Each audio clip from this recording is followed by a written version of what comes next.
And then obviously, look, you had the matchmaking for the White House. I know you're not announcing anything tonight, but I'm sure you have a framework and an idea in mind of what that card looks like. What can we expect? How many title fights? What does the White House look like? We have like 2 different options laid out, and the matchmaking process has already started. So, yeah, we got the White House card done last week. The card is done already to go? Yep. Nice. How many title fights are you able to say? No. Okay. For months, Dana White has dismissed reporters' questions about the UFC White House event by claiming no matchmaking discussions had occurred. But the media storm is about to intensify after White disclosed during tonight's press conference that the card's matchmaking is complete. Yet he remains tight-lipped on details, refusing to name which fighters will compete or reveal the number of title bouts fans can anticipate. And then I saw, Eddie Hearn saying that the belt is cringy and all this stuff. I don't think anybody looks at Eddie Hearn and says, "Oh, this guy's a visionary," or the guy's been in boxing forever. I look at him like most politicians. You've done nothing in the sport except stay in the lane and play by all the rules and ride right along with but you ended up becoming part of the problem. Is what happened. And I don't want to sit here and smash Eddie Hearn or anything else, but Eddie Hearn works for his dad. You know what I mean? He works for dad. And, I don't think he's come in and ever had any type of vision, whereas we do. And we're gonna change the entire sport. And I understand the people who are the status quo in boxing don't like it. But it doesn't mean they can't still do their thing. If your thing is as good as you think it is, and you are as good as you think you are, then do your thing. Good luck to you. I'm going to do my thing, and they're going to do theirs. Actually, that's not accurate. Brado Komodo from ESPN MMA later corrected Dana's statements, tweeting that White clarified the White House card isn't finalized, but significant progress has been made with multiple options outlined. He and his team are heading to Washington to discuss arrangements with the White House. The announcement method remains undetermined. During the same press conference, Dana White unleashed on Eddie Hearn after Hearn labeled the Zuffa belt as cringe. I don't know if you saw, they kind of... UFC Buckley? Yes. Boxing? Well, he kind of mentioned that Shakur Stevenson's fight wasn't as entertaining because he didn't go for the knockout. He wants to challenge Terrence Crawford for boxing. They started tweeting a little bit, I guess Buckley told, if it was a real fight, he would kill him. The whole MMA boxing stuff. Are we still talking about this? I just had to ask because it's been all over the place, just the concept of. Well, I didn't know anything about it, and I'm not thrilled that you told me about it. Everybody knows how I feel about that. Mm-hmm. Crawford and Buckley boxing, or Crawford, who just made $55 million, is going to go street fight Buckley.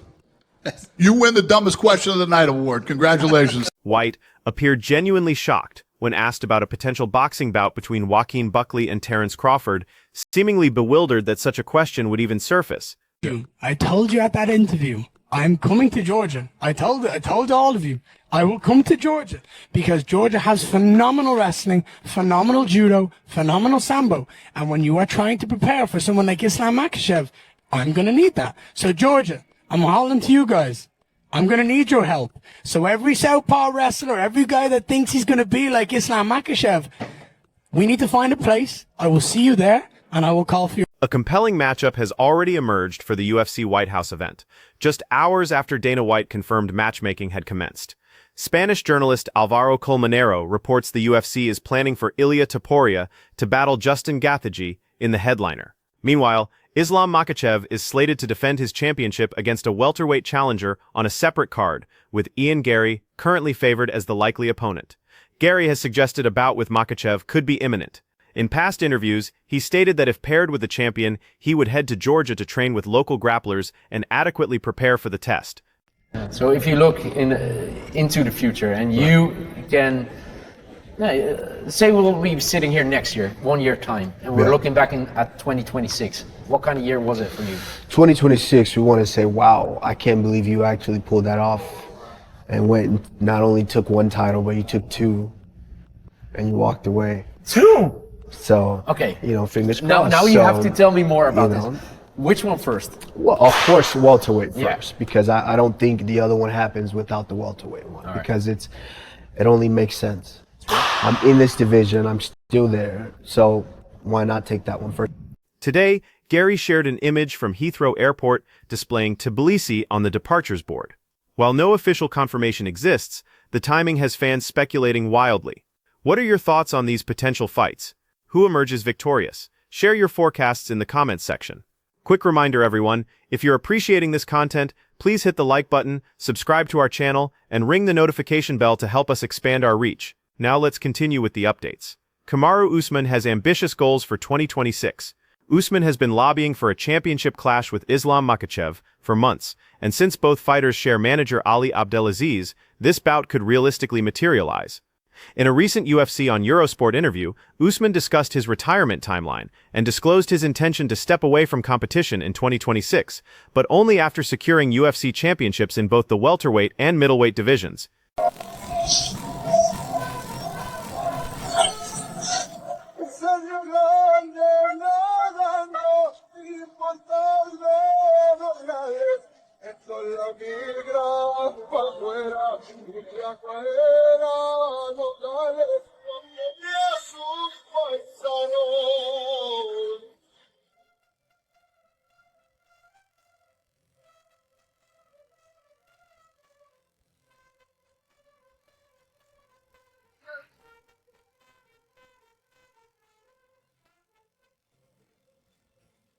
¿No ha servido? ¿No está grabando? ¿Qué? ¿Sí?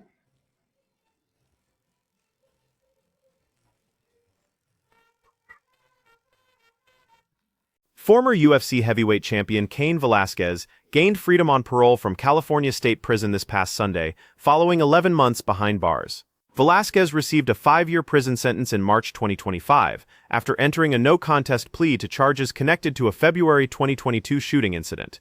During sentencing, Velasquez was credited with 1,283 days already served. The charges originated from an incident where Velasquez pursued and repeatedly fired at Harry Goulart's vehicle, a man accused of molesting his 4-year-old son. Goulart's father, who was in the car, sustained gunshot wounds during the 11-mile pursuit.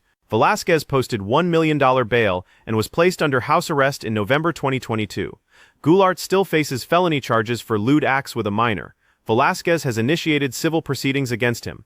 Now officially free on parole, the former UFC champion was welcomed by his family and a mariachi ensemble. It's been great. And Armand, thank you, man, for the gift. It's the #1 Russian car. We're popping bottles.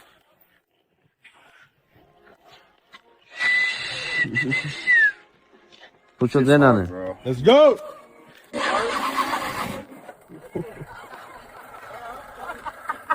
Fuck. My bad. That's reverse, by the way. Oh, no, that's reverse. All right. Good enough. What is this, by the way?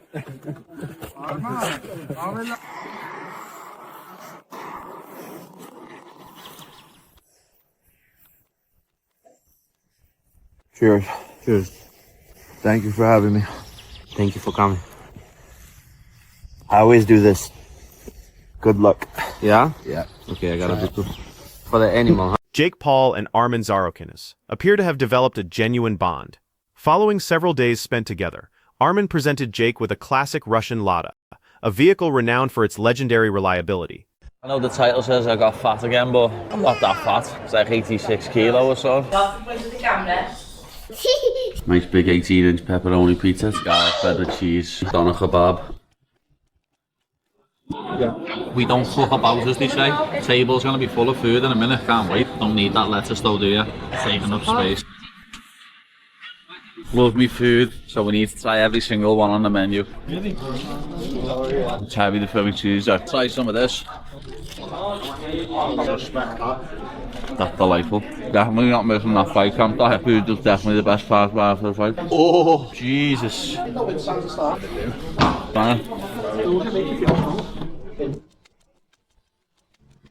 When we get your beans, boys. That's what we like, lad. Melted cheese on top. That's proper heavy, that one. One of the best things on the menu. Paddy Pimblett has returned to his typical post-fight habits. In a recent YouTube upload, Pimblett disclosed he embarked on a 3-week eating spree after his bout with Justin Gaethje, packing on 35 pounds during this period. He reports currently weighing approximately 190 pounds. Looked in the eyes, isn't nice, like. I know. All scratches on my eyeballs. But we crack on. You get a nice massage. Look like you've been on a crazy bender. Paddy also provided a detailed examination of his eye condition, showing he continues battling corneal scratches caused by eye pokes sustained during the fight.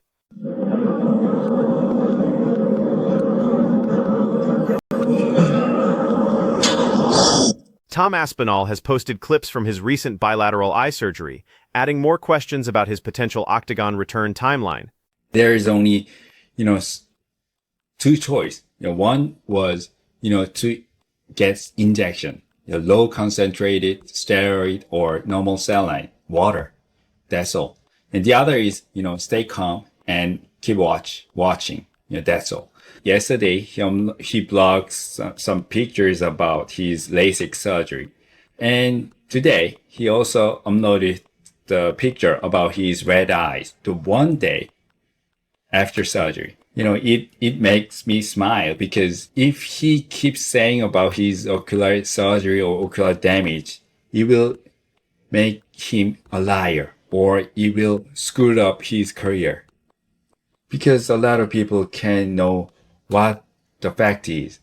Because his surgery is not severe. It's very simple surgery to correct myopia, not for damage. And well, the red eye is simple irritation after LASIK or LASIK surgery or subconjunctival hemorrhage. It's a red eye. That's all. His red eyes will be recovered within maybe 10 days without, any treatment. Yeah.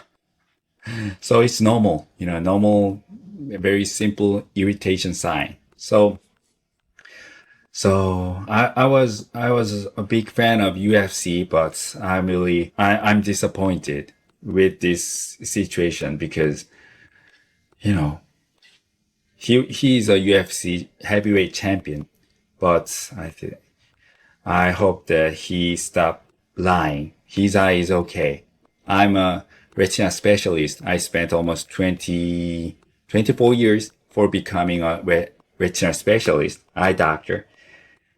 And I did almost 5,000 eye ocular surgeries. Actually, I was a fan of Tom.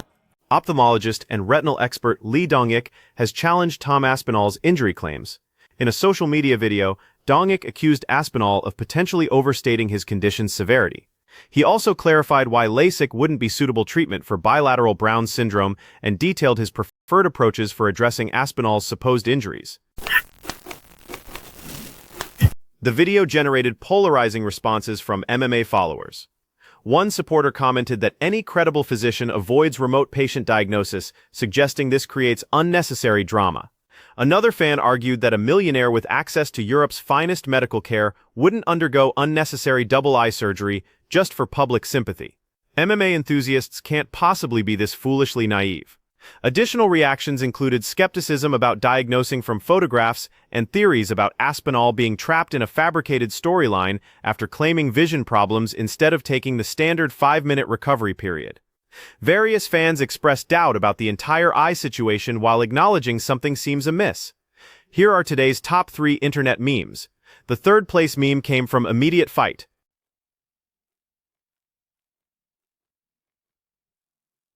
And number 1 meme was posted by Robert.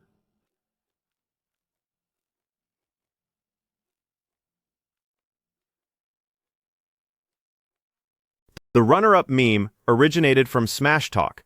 Thanks for tuning in, everyone. Remember to hit that like button and subscribe for your daily MMA content. See you all tomorrow.